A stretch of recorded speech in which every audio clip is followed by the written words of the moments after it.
All right, what's happening in the world of politics? What's happening in the world of finance and international relations?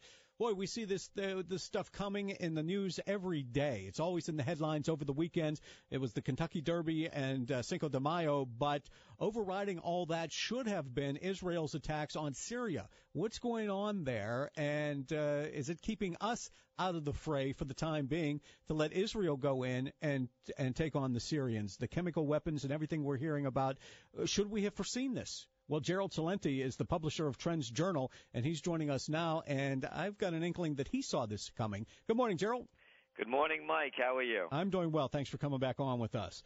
So you've got this Paul Revere edition, the future is coming, the future is coming, and what are you seeing in your crystal ball as far as what the future is? I know you're not a psychic and you're not making predictions, but what you do is actually follow the trends that are going on around the world. You follow all these different news agencies and then compile this information and tell us, hey, we showed you this a couple of months ago, now it's reality. Well, we did. Actually, our last TrendsJournal, the 2012 Autumn TrendsJournal, we wrote about what was going on in Syria and how we showed that they were setting this up for an attack with this whole chemical weapons story, kept building and building and building. And what we did, Mike, was we took the articles and the statements coming from around the world and all of its speculation, not one piece of hard evidence. And it's very reminiscent of that weapons of mass destruction and ties to Al-Qaeda story. And so this is, once again, it's something being blown up for other reasons. And the other reasons, as we see it, and again, we're political atheists. We don't take a stand on anything. It's like going to the doctor and getting a diagnosis. We just look at it for what it is and not the way we want it to be. Mm-hmm. And what it is that this is really about Iran. And Iran is the last obstacle in the Middle East. And Syria is their last ally. And by the way, Syria is the only port where Chinese and Russian ships dock in the Mediterranean. So there's a lot going on here beneath the surface that they're not talking about. Gerald, let me get this straight then. The reason that there's so much turmoil with the Syrians, and we're starting to pay attention there, talk of chemical weapons, the Israelis striking Syria, is because we want to disable Iran. Well, Iran is the last step in this. You see, Syria is Iran's last ally in the area. Once Syria goes, Iran is completely isolated in the area. And as you well know, Israel has been talking about the red line in Iran for a long time. Yeah. And so it's a play in the Middle East, more of what's been going on in the sense of, once again, those weapons of mass destruction, ties to Al-Qaeda, and really the bottom line of this is it's control. But control where? Because it looks like, as I've watched this stuff unfold the last couple of days, it looks like the United States, we wanted to do something about Syria, but we don't want to get our hands dirty or let the rest of the Middle East know that we're involved. So Israel, being our closest ally, and this is one of the reasons they are our closest ally, is because they're willing to take this shot. Yeah, well, I agree. There's no question about it. But again, the bigger picture is what we've been writing about for several months now. It's about really taking more control over the Middle East, and the real bargaining chip in this is Iran. But I agree with you 100%. All right. So then we got Afghanistan, we got Iraq, we're working on Syria. If Iran is next, what is the goal here for the United States tying up all these countries? Well, you know what's really astounding when you I picked up a. This is for a White House press release, 2006, George W. Bush. For 60 years, and we are now in the early hours of a struggle between tyranny and freedom.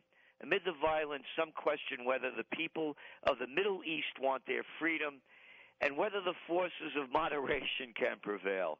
For 60 years, these doubts guided our policies in the Middle East. And then, on a bright September morning, it became clear that the calm we saw in the Middle East was only a mirage. Years of pursuing stability to promote peace had left us with neither, so we changed our policies and committed America's influence in the world to advancing freedom and democracy as the great alternatives to repression and radicalism. And it's not about their freedom, is it? It's about oil. It's about oil. You think we would have been in Iraq if their major export was broccoli, or Libya, who was sitting on the most valuable sweet crude in the world? And, here's what really gets me. I have to tell you, whatever happened to the principles upon which this country was founded upon? What happened with what our founding fathers used to talk about with not becoming involved in foreign entanglements? When did this change? And who are these people that are now directing the future of our nation in a way that has only been proving more destructive to us? And, well, it has a lot to do with those people who founded this nation only used oil for their machinery and their lamps. And the rest of the world hadn't caught up to it yet. But it doesn't matter whether it's a Republican or a Democrat in the White House. This is ongoing from Bush, George Herbert Walker Bush, to Bill Clinton, to George W., to now Barack Obama. Yes, and it's bankrupting the nation. And again, you listen to Dwight D. Eisenhower, 5-star general. You say this over and over again, and people just, the next thing they say is, what's for lunch? 5-star general, supreme commander of the Allied forces, 2-term Republican president, and he warns the nation that the military-industrial complex is overtaking the country. It's robbing us of the genius of our scientists, the sweat of our laborers, and the future of our children. So Gerald Celente is the publisher of the Trends Journal. What then does it mean when we're talking about energy independence in America, all this fracking that's going on in the Northeast, the drilling to make us energy independent, while we're trying to pick up all these nations in the Middle East to secure this oil?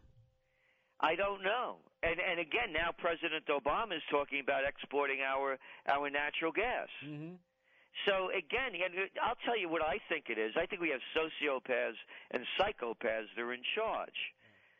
And they don't have a clue. They're just fulfilling their own needs. And what's this port you had mentioned, and I don't want to let it slip by, you mentioned the port in Syria that's so important, and that's one of the reasons why this is all going on. Yes. And again, it's the only ports that are open to China and to Russia. And now you're looking at AFRICOM. The United States now has troops in 35 countries in Africa. And what's it about? It's about natural resources, with the Chinese outbidding the other countries for the natural resources. Go back and look what happened with France invading Mali at the end of December of last year. So then as China becomes more a manufacturing giant, we're going to try and choke off their supply. You got it. And and when you look at what's going on in Mali, right next to it is Niger. And France, 75% of its energy comes from nuclear power. Niger is dirt cheap uranium. Oh, and by the way, Mali also extracted 50 tons of gold last year, up from 43 tons the year before. And all of a sudden, France invades? Yeah. Huh. Wow, this is pretty interesting stuff you've got in the Trends Journal. I want to move on to the economic front because the stock market has been doing well for the last couple of days, and people were optimistic about it. What do you see coming?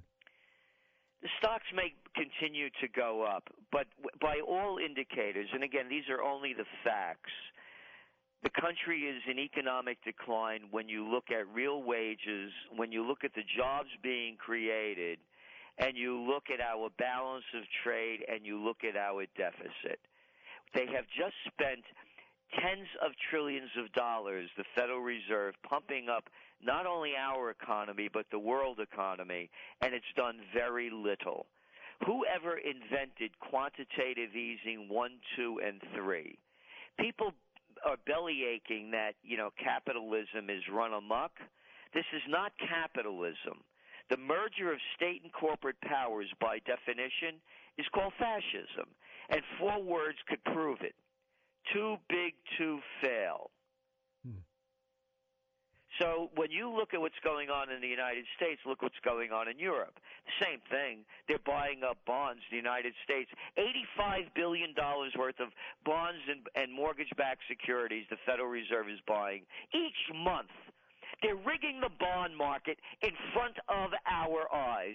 And if anybody doesn't think things are rigged, look at the LIBOR scandal. You know, the one they set the interest rates at, over $500 trillion worth of interest rates rigged. That's a fact. And then you look at what's going on with the Europeans buying up their bonds. So the whole game is rigged, and the only people that are making the dough are the people on the top. The jobs that were created in this last wonderful number that's buoying the stock market, where did they come from? 74% of them came from being waiters and waitresses, ambulatory services, and temporary help. No future for middle-class Americans, then. No, because they sold us out. We don't even make our shirts and shoes anymore. You mentioned Clinton before. Mr. Slick Willie, boy. You remember NAFTA, that great debate with Al Gore and Ross Perot, and Ross Perot warned of that great sucking sound? And they sucked the jobs out of this country. And what people forget, Mike, is that China could have never pulled this off. Indonesia, Bangladesh, you name the countries. If they didn't sell our brain power with it, they sold all of our technological and manufacturing skills for pennies on the dollar. This is from the Trends Journal. Our guest, Gerald Celente, is the publisher. Let me move on because we've got a couple minutes left here on the home front. As far as the bombing at the Boston Marathon, September 11th, Boston Marathon bombing. They clamped down on Boston, almost martial law there. What are you seeing to Americans' constitutional rights after these events? Go back to our Winter Trends Journal, Top Trends of 2012, a year ago. Battlefield America.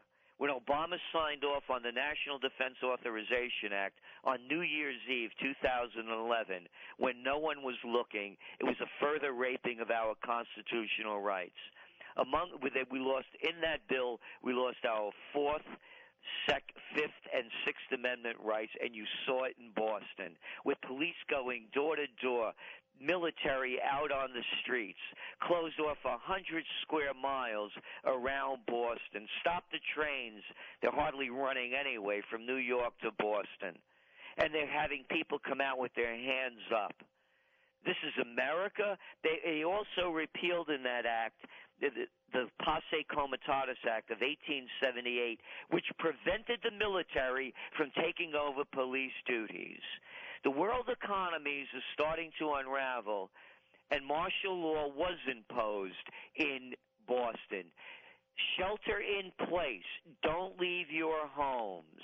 It was a state of siege and a raping of the Constitution that would have had the Founding Fathers on that same day, the Battle of Lexington and Concord, ironically, turning in their grave. All right. Gerald Celente, the publisher of the Trends Journal. Where can they get information? TrendsJournal.com? TrendsJournal.com. Gerald, always an eye-opener. Thank you for being with us. Thank you, Mike. All right. It's 7